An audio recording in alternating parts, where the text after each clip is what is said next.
Welcome back, everyone, to Football Focus SG podcast with myself, Faiz, and Mr. JB. Mr. JB, how are you doing today? Yep, all good. How are you?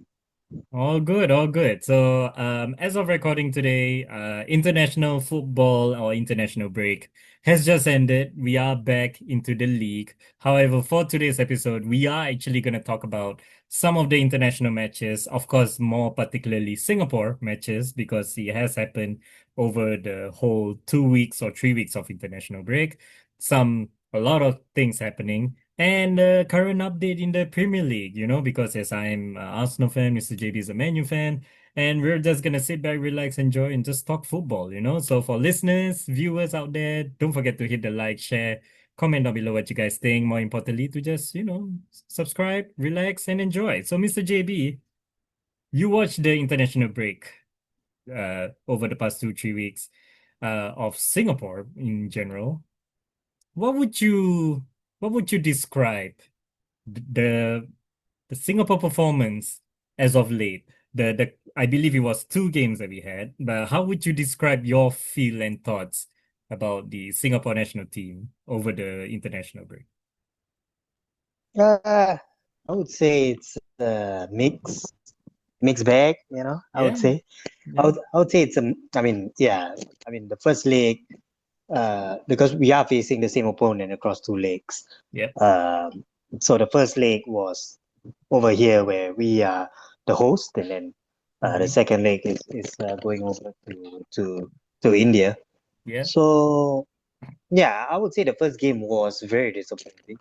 Hmm. Despite we holding on to the lead for very long periods, the opponent has a man down, Yeah. uh, sent off for a red card, I think for almost the entire second half. Yeah. But we failed to capitalize, and then the opponent managed to catch one out on the break and score the equalizer. So Hmm. the first leg definitely is 2 points drop Yeah. uh, for Singapore. And going into the second leg, we were like, you know, will the mistake happen again, or will the error happen again? Because I mean, on the positive side of things, we were undefeated. So Yeah. yeah, so it's really kind of a mixed bag. But yeah, but I'm happy to get uh, Mm. uh, to see the boys get the work done in the second leg and Yeah. get all 3 points home. Yeah, I mean, I can understand what you mean when you say it's a mixed bag, but it's also a sense of feel that it's a missed opportunity. Because again, for the viewers and listeners not aware about what's happening with Singapore football in terms of international wise, we are currently in the Asian Cup qualification round. So there are many groups that are trying to fight for the qualification, and each group has only one available slot to qualify. So, in a group of four and only one can qualify, you know that every points, every goals matters. So it's very, very crucial. And kind of like to build on what you said, I think we face India on both ends. So the first stop was in National Stadium itself, where it was such a big missed opportunity there. Like what you said, they were 10 men for most of the second half, and we still concede due to a silly mistake. But ultimately, Singapore did get the job done in the return of at India itself, which, to be fair, at first, Singapore were losing still 1-0 actually in the first half. Before then, they just come out and just all gun blazing a little bit. Uh, was it? No, yeah, it was a 1-1 just before halftime. Yeah, sorry. It was 1-1, and then in the second half, come back out again, gets a 2-1. And currently, right now, according to the table, we are on point level with Hong Kong. India and Bangladesh are officially out because with 2 games remaining, Hong Kong and Singapore with 8 points each, and both of them have no loss. Both have same goal difference, but Hong Kong goals for has 1 goal more. Mr. JB, how crucial, how big this next game against Hong Kong is gonna be? Yeah, I mean it's definitely massive. The next game is definitely winner takes all for the group. Yeah. Yeah, I mean it's going to be massive because especially from Singapore side, we'll be going to Hong Kong for the match, I believe. Yep. Uh, We'll be away from yeah, them. So yeah. So it's somewhere in November, I think. yeah. So yeah, I mean, definitely the pressure will definitely be on us a little bit, because we Mhm. are going there on the way. But I hope we can manage to grind the performance, just like the second leg in India. Although to be fair, um, I mean, I wouldn't say to be fair. To be honest, I don't think we played very well in the second leg. As you said, we were Mhm. trailing 1-0. India were the one pressing. But sometimes that's the beauty of football. You see, honestly, to be fair to our team, we got two counter opportunities, Yeah.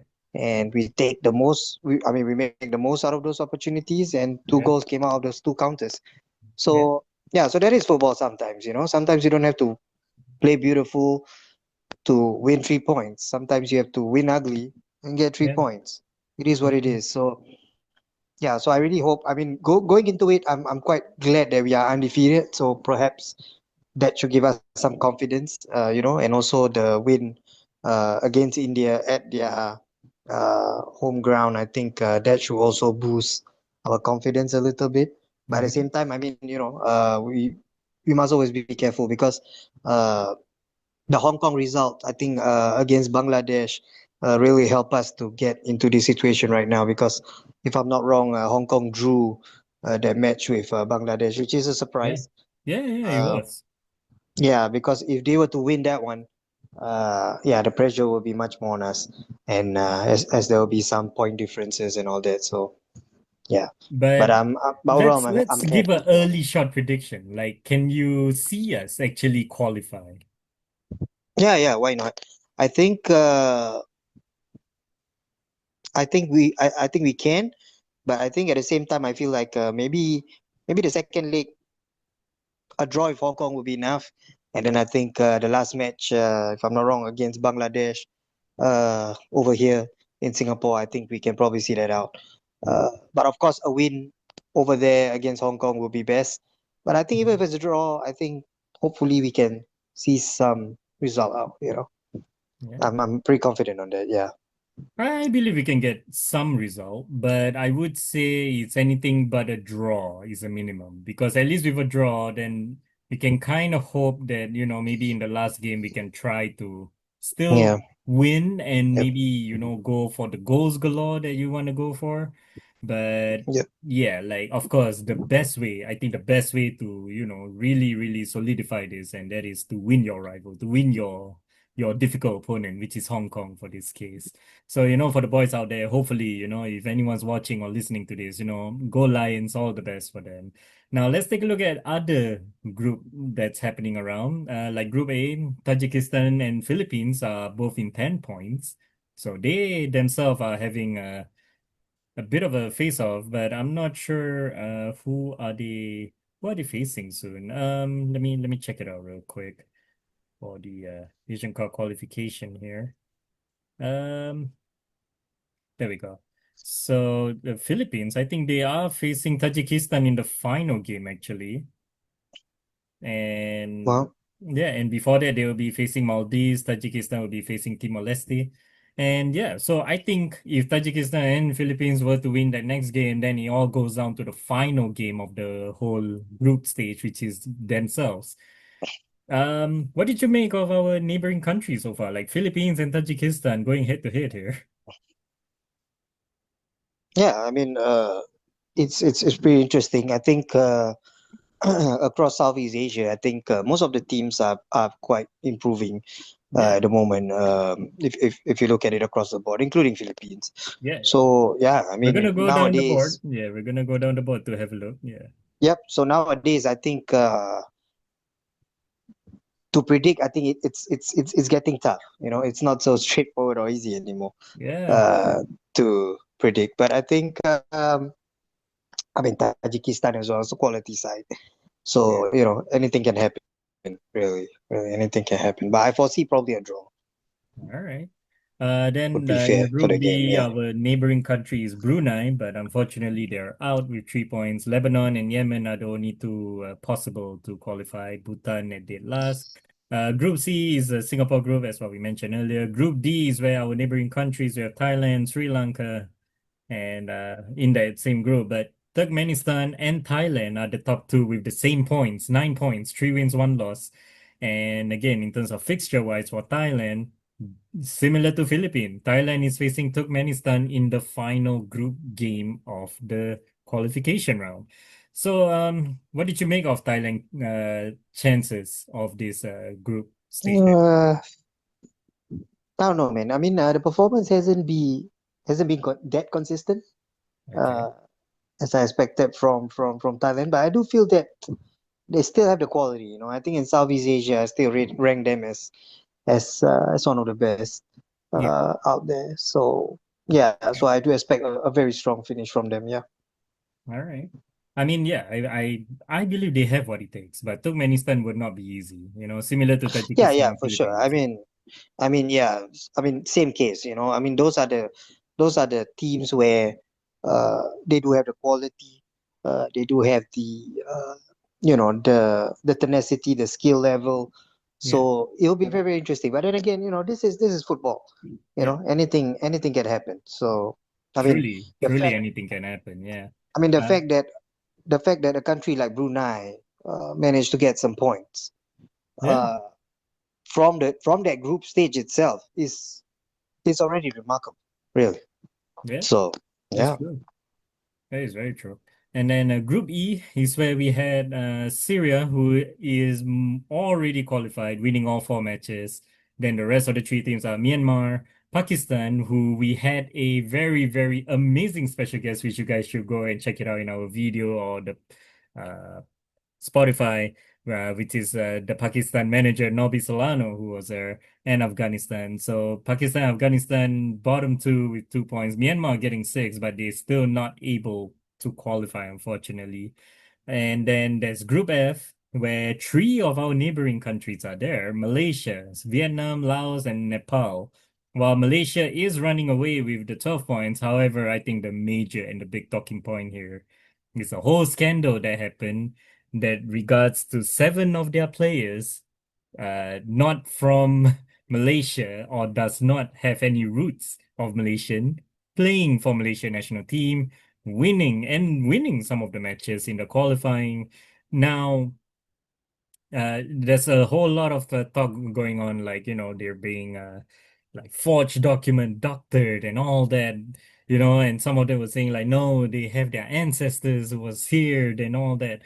Like, Mr. JB, what is your thoughts about this whole debacle that's happening in Malaysia? And should there be a punishment for this if they were to be found guilty of this forged document issue?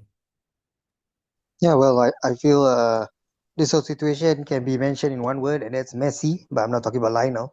Yeah, well, Uh, yeah. I not a mean, good it guy. is. Yeah, it is. It is messy. I mean, look. Um, it's how do I put this? I mean, first and foremost, it's not new. Yeah. Yeah. I mean, Malaysia does have naturalized player that came before Mm-hmm. these recent seven players, right? They Yeah. do have all the past players, um, and all those processes have been done well, right? So Yeah. so it's kind of strange if, let's say, what we are hearing from FIFA to say that the forge and stuff like that, and all that, and then I believe FAM actually, or someone from the Malaysia side of football, saying something about some technical error.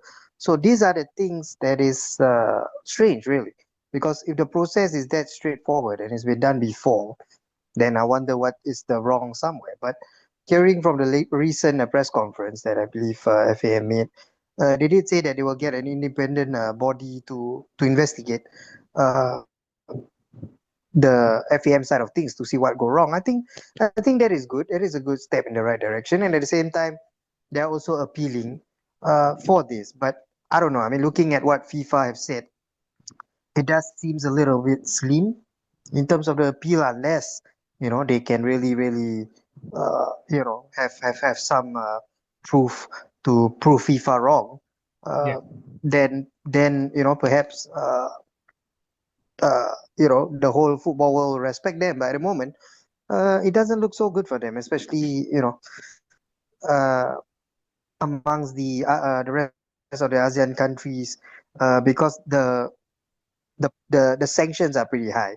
I mean, Yeah, it's not just the fines for the organization and all that, but it's the sanction on the seven players, yeah, which is, I believe, if I read correctly, it's a 1 year ban or 12-month ban yeah, uh, from all football activities. I think that is the one that will hit the players hard, and at the same time will hit FAM real hard.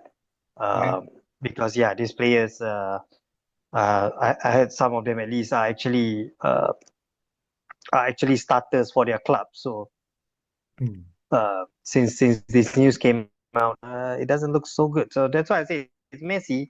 But at the same time, I really hope that the appeal works. I hope.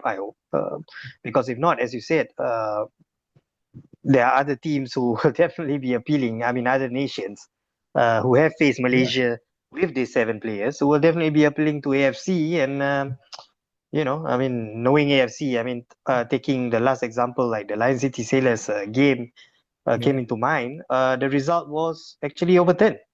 yeah. So, Yeah, I you mean, know, funny enough, like one of the matches that they play was against Singapore as well. But although for Singapore and Malaysia it was a friendly, but they did use these same seven players that was well deemed not Malaysian.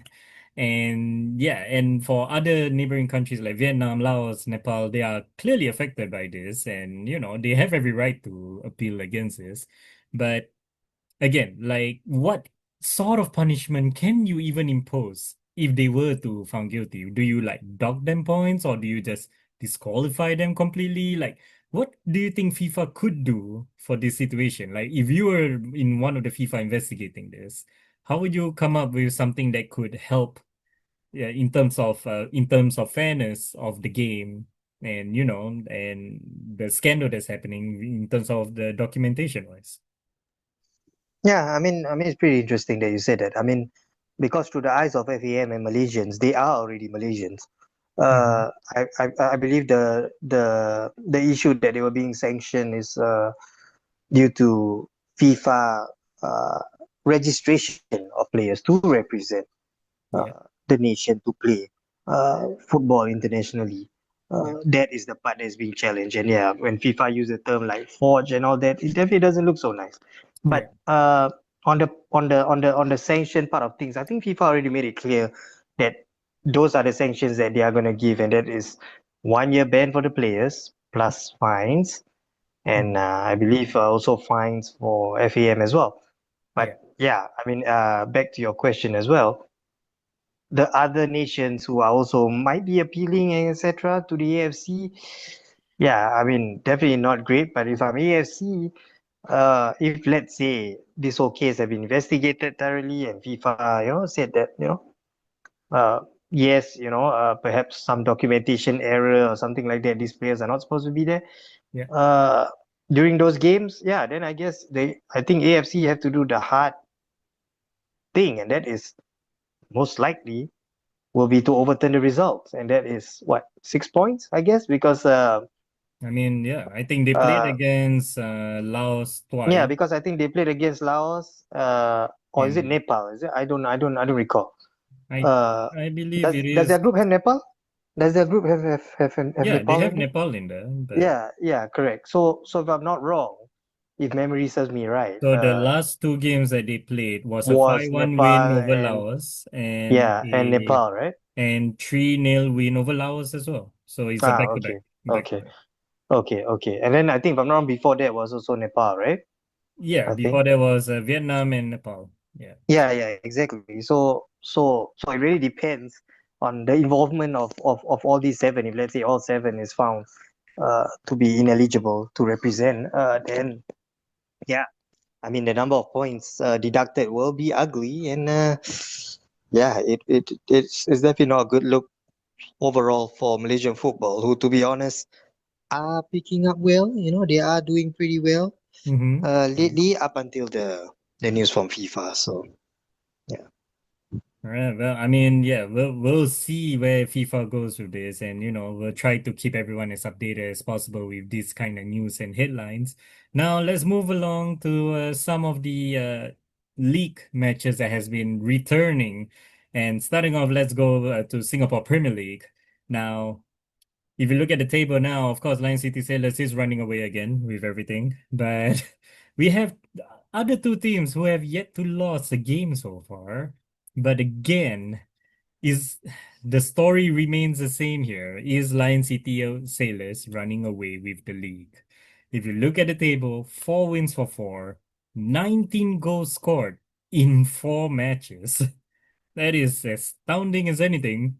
But yeah, like, is this a runaway league now, or is it still very early to tell? I mean, 19 goals in 4 games is as convincing as you can get, really.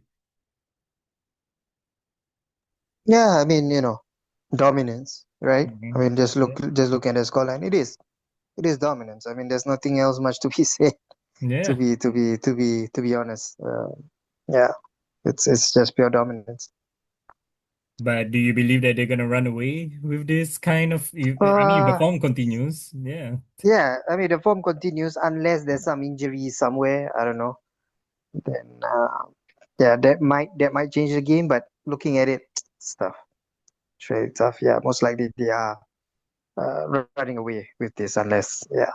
I mean, they may drop points here and there, but Yeah. I don't think it's enough to dethrone them at the moment. Yeah. Looking at the other teams, Yeah. I'm hoping I'm wrong, but yeah, it I is what mean, it it is is. still very early, but however, yeah, it does not look good in terms of the pace that's happening here. Is that Lion City Sailors are just flying, while everyone else are still playing catch up a little bit. Now, let's move on to the Premier League. Now, a lot of things happen. As of recording, Premier League has come back, and after the whole international break and all. Uh, I'll let Mr. JB to take this one. A very, very huge, if not monumental, victory for Ruben Amorim and his Manchester United side as they have defeated Liverpool at Anfield, 2 goals to 1, thanks to Harry Maguire with the final winning goal. And it's the first time they have win at Anfield since 2016, where Wayne Rooney actually scored for Man United. Mr. JB, talk me through it.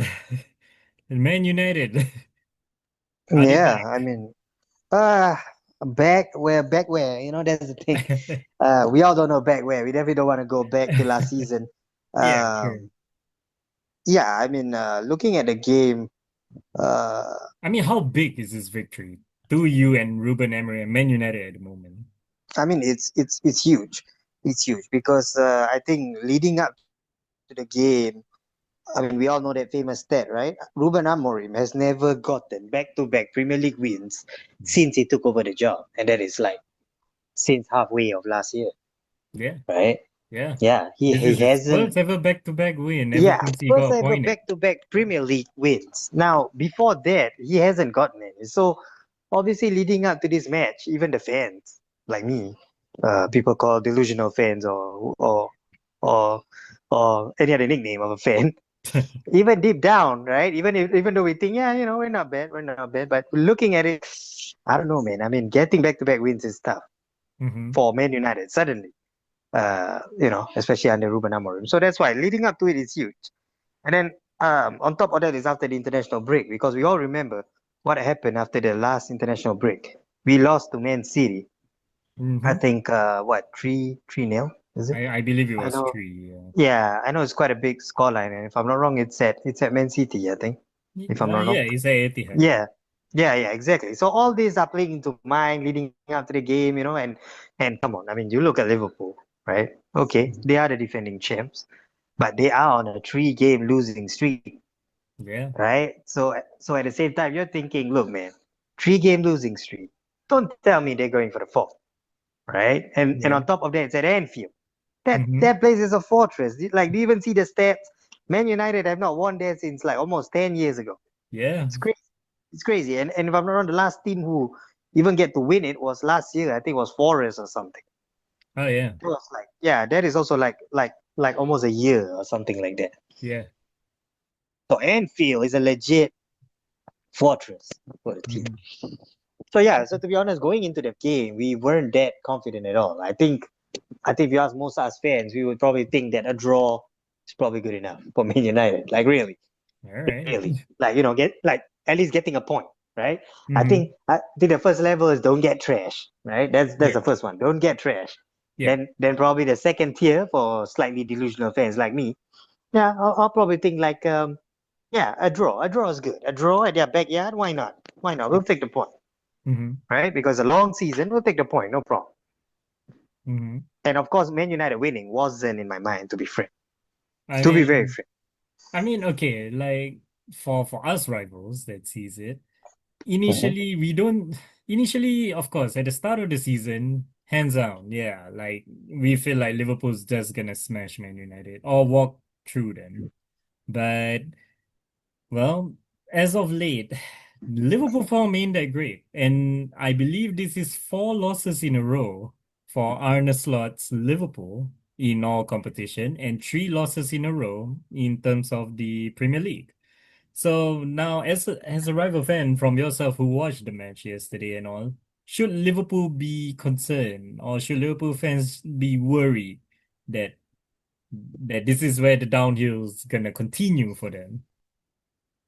Uh, I don't think so. I don't think so. I don't know. I mean, Like what would you say the key part? Like what make Man United better and deservingly to win that match against Liverpool I yesterday? mean, I mean, okay. There's a few factors. I think number one was that first early goal, right? Mhm. That first early goal by Mbumo is really really quick. I think it's like 1 minute ish, 1 minute plus, I believe. Like after kickoff, straight away He run, boom. scored in the second minute, literally. Just Yeah, 1 minute yeah, plus to 2 minutes, yeah. exactly. We're talking Which about like was slightly 100 controversial. seconds. Apparently, there was some head injury happening, but they took Yeah, advantage.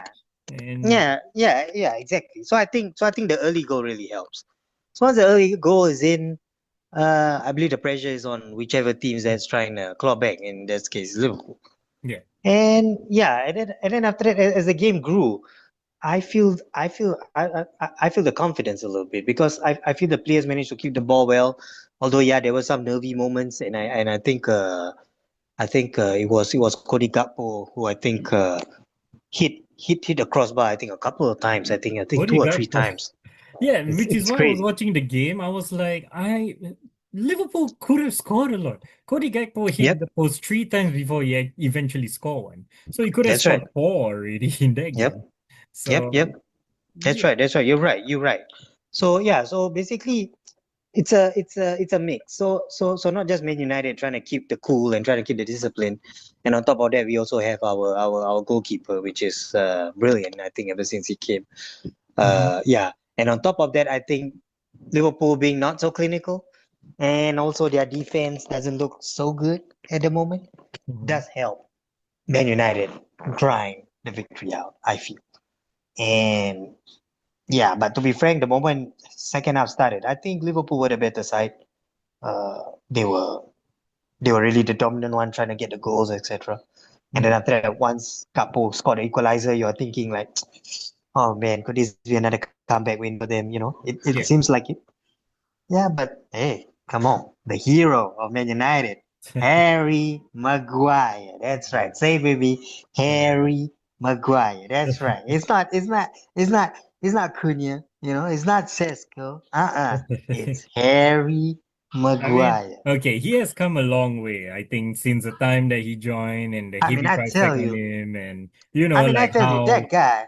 yeah. Yeah, I tell you, that guy should be studied. I mean, someone should give him a book or something like that. He's immense, really. I mean, as you said, his price tag, uh, The becoming Man United first captain. few seasons was so bad. He was Yeah. almost as bad as how Onana was in the first season with Man Oh, United. I mean, he got it worse, okay? Because Onana got it pretty bad as well, probably because of the goalkeeping side Yeah, of things where people remember. But yeah, but but Harry Maguire, he was Man United captain. So the yeah. spotlight on him was nuts. He was very, very crazy. He was nuts because he was the captain. Mm. And the mistakes and everything. I mean, we can probably have a two or three episode podcast just to talk about Maguire's mistake. But then again, if you were to Uh, if you were to compare his evolution as a person, as a player, as a professional, you gotta yeah, respect the man. You gotta yeah, respect the man. At yeah, one point, if I'm not wrong, he was almost sold to West Ham. I remember. I I, yeah. I think I think that was under I think Solskjaer or West is it Ham under was Ten Hag? I don't interested to remember. get him. Yeah, exactly. But again, he was a professional. And then Hmm. even after being removed as a captain, he was a professional. And then at one point he was being dropped, right? He wasn't even Yeah, being selected to play. Still yeah. remain a professional. In fact, to be honest, I'll be honest right now. When I see the lineup yesterday, I Yeah. was surprised. I was like, why is Amorim picking Harry Maguire? Because we thought Mm. that the pairing that Amorim has been using and works well is Lenny Yoro and Matthias De Ligt. Yeah. But this time, for yesterday's game, he picked De Ligt and Maguire. I'm like, I don't know, man. I don't know. Like, But there were a lot of you made question the marks. right choice for it. Exactly, but there you go. Why? Because this man, Harry Maguire, he's good in the air. And he's good in the air, not just for defense, for attacking as well, for Yeah, offense. yeah, So, which is why I feel he deserved all the flowers yesterday. He does. Such a class act, really. I mm, think, I think some of the key players were disappointing, but managed to climb out. I think I have to shout out to my another captain, Bruno Fernandes. Uh, I mean, to be honest, he has a mixed game yesterday yeah, yeah. because Honestly, yeah. because the because he was losing the ball so many times Hmm. in the center half because he was playing pretty deep. So I feel like he doesn't work very well there. But for me, you as a footballer, you're a professional. I'm sure holding the ball is part of the basics. But anyway, I digress. Yeah, Yeah, but then again, just when I thought that was one of Bruno's, not best games, he actually came up with the assist against. I mean, he actually assisted Maguire's winning goal. yeah, So yeah, so you see, I mean, that's the thing about football. You see, you gotta like take your chances. At the end of the day, you take your chances, you score. That's it. Football is actually a very very simple game, yeah. and yeah, I mean, just a short shout out before I pass it over to you back.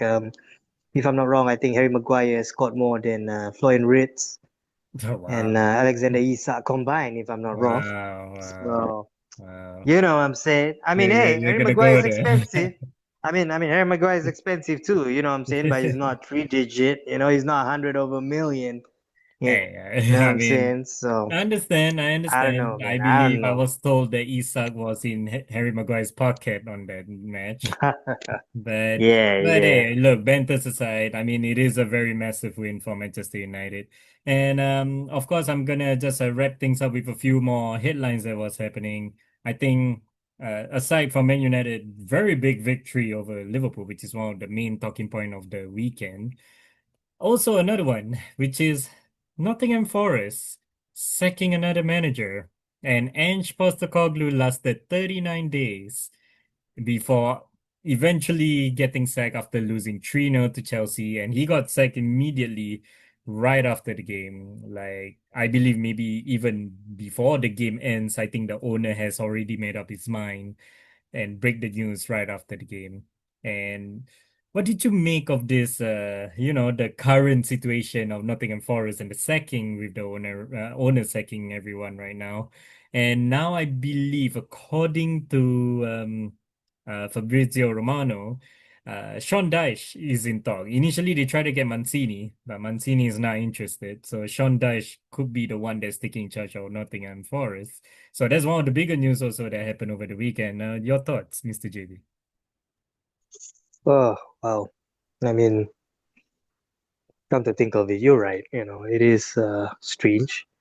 And I'm definitely not for changing managers, if you ask me. I mean, it's irony. Man United changed tons of managers after Sir Alex. But Yeah, yeah, I mean, come on. I mean, I don't know what went wrong. It's probably the owner or I don't know, anyone else inside.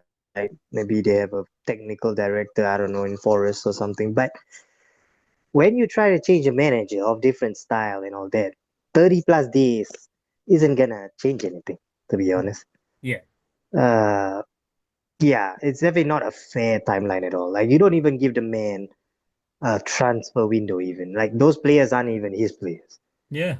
uh, He's just there to to begin with. basically And pick up the match, yeah, really. and yeah, and the previous manager, Nuno, I mean, his style is slightly more defensive, yes, slightly not attractive. And Ange, as we know, with Spurs last season, he's more, open wide, all out attack, etc. So of course it takes time. Yeah. So I don't know, it's a shame. And the fact that you actually did that, I'm not sure if Ange was aware of it before the game or or if you were to know it like during the game or something, that's even worse. Yeah. I mean, there's always a time and place for everything. I mean, you could have waited for him to at least give his, post-match interview or whatever and then do the decision. But this time it's like, oh, 90 minutes, that's it. And, out the tunnel, how do Yeah. you go? And then, yeah, I don't know. I mean, the whole thing could have been handled better. It's a shame. It's a problem really in modern football that I think needs to be fixed. And if there's one thing that needs VAR is this one. Yeah. Uh, because managers need to be protected. It's getting way ridiculous at Yeah. the moment, like how we treat managers. Like something goes wrong, manager, something goes. I mean, yeah, to a certain extent, yes, you can blame the manager, but I mean, the one on the pitch are the players. The ones that's doing all the hard work are the players. Yes, people will say that, yeah, you don't expect me to get rid of all 11 or all 22 or all 23 players and then keep the manager. Yeah, true. But you got to give a fair chance to everybody. You have to, right? The manager needs time to adapt. The player needs time to understand the things that the manager want to do. Yeah, but sadly, football, especially the Premier League, is a result. Football in general is a result based, but and sadly in the Premier League where everything is fast paced, they are looking for instant results. So Yeah. yeah, I mean, good luck to the next upcoming manager that you mentioned. Who's Sean Dyche? Yeah. I believe it's Sean Dyche. She's in talk and most likely to be the Yeah, confirmed I one. mean, Yeah. yeah, I mean, Next Sean Dyche one. is a good manager, but I mean, you better make sure the baggage that comes with it. I Yeah. think I think on the positive side of things, sorry for Ange, but I mean, he must be laughing his way to the bank right now. I think Ange Postecoglou. So I mean, yeah, yeah, but not great for your resume now, would it? I mean, who's yeah, gonna yeah, for hire sure, him for now, sure. you know? Yeah, yeah, for sure, for sure. All right, and let's end things off on a positive note, and that is Arsenal. I got to talk a bit of Arsenal since I let Mr. JB and his Man United moment. 1-0 to the Arsenal is always a song, 1-0 to the Arsenal, and it is 1-0 to the Arsenal against Fulham, and Arsenal is still leading the table by 3 points above second place Manchester City, who quietly make their way back into the title race right now. Um, my question to you, Mr. JB. I know it's still early days, but do you think can Arsenal do it this season? Uh, I still think they can, but I'm a little Okay. bit worried about their striker. Yeah, I can get that. I mean, like Gyökeres is not really firing all cylinders yet. Yep. Much like Sesko, much like Isak, much like a lot of other players. That's Hey, I'm just saying, like, yeah, it's true. I mean, you mentioned all those players. Yeah, yeah. it's fair. I mean, I mean, if everyone you needs look at time. the top scorers now, I'm not sure whether you know this, all right? The top Mm-hmm. 5 or 6 goal scorers, only Haaland is from the Big Six. Everyone else are not from the Big Six club. We have Semenyo with 6 goals, Mateta with 5, Welbeck with 4, Igor Thiago from Brentford 4, Walter Marder 4. But the rest of the marquee signings like Sesko, Gyökeres, Isak, yeah, none of them are really firing yet, aren't they? Yeah, definitely. I mean, let's put Yao Pedro in that mix as well. Yeah, Yeah, I mean, surprising, really. I mean, to hear names like Mateta and Danny Welbeck. Danny Welbeck I and mean, Semenyo, come on. and I look at mean, that, like, I like, mean, I mean, props. I mean, props to them. Props yeah. to them. But But but yeah, but I Haaland is mean, back running to the away back to the already with Arsenal the game. Golden Boot, but Uh, I mean, he's a different level. Uh, yeah, yeah, I mean, back to the Arsenal. Yeah, I mean, the good thing about Arsenal is that right now they are still grinding goals from other players, which is good. But I mhm, do feel that for the league, I mean, for the long run, I think your striker should start scoring goals and start to be more and more decisive. Because if you look at it, some matches are not so straightforward. yeah, Like just take a look at Liverpool. I think the last 2 games, I think against Chelsea and now against Man United, yeah, uh, both I think were caught up by last minute goals, almost last minute goals. yeah, So yeah, so these are the points where Arsenal do not want to drop again because that's exactly what happened last season and the last 2 seasons. yeah. In terms of the points, it's all these small games that matter. Sometimes you It's have true. two game, like, two straight draws, and then the other team have two straight wins, and then all of a sudden you are like, hey, how come the gap is there? So Yeah. yeah, so these are the things. But at the moment, yeah, my gut feeling say I'm pretty confident. Arsenal can make it to the top at this point. At this Yeah. point, At yeah. this point, I mean, I truly believe, I think, look, Arsenal plays right now. I mean, not say we play the most attractive of football, but it is the most highly defensive, strong, solid foundation team I've seen so far. I think this is like, as Arsenal fan, we see the squad depth that we have, the squad rotation that we can do, the talent in these players that we have. It is almost crazy that if this team goes another trophyless season, it's almost like, yeah, there's no way that could happen. And again, like this has been the strongest team. I truly believe the strongest team since, dare I say, Invincible Town. I'm saying in terms of the quality of what they can achieve. Of course, they're not there yet because Invincibles are uh, heads and shoulders levels over anyone. That's why we're the only Invincible team. But in terms of quality that we have, the team, the coach, everything up to the staff and everything, it's yeah, it's almost like a team that deserve to win something. And should they not, I don't know where Arteta will go for here. I don't know where Arsenal even go from here.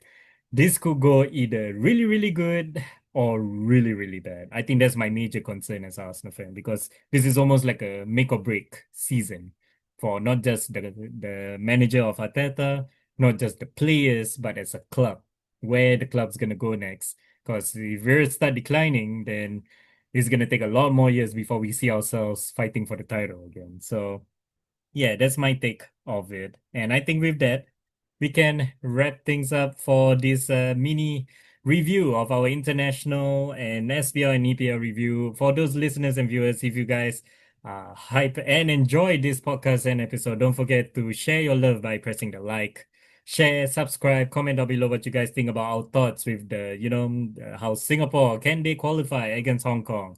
Or what about the Malaysia and their scandal of the seven players, and also, what did you guys think about the SPL? Is Line City Sailors really gonna run away with everything?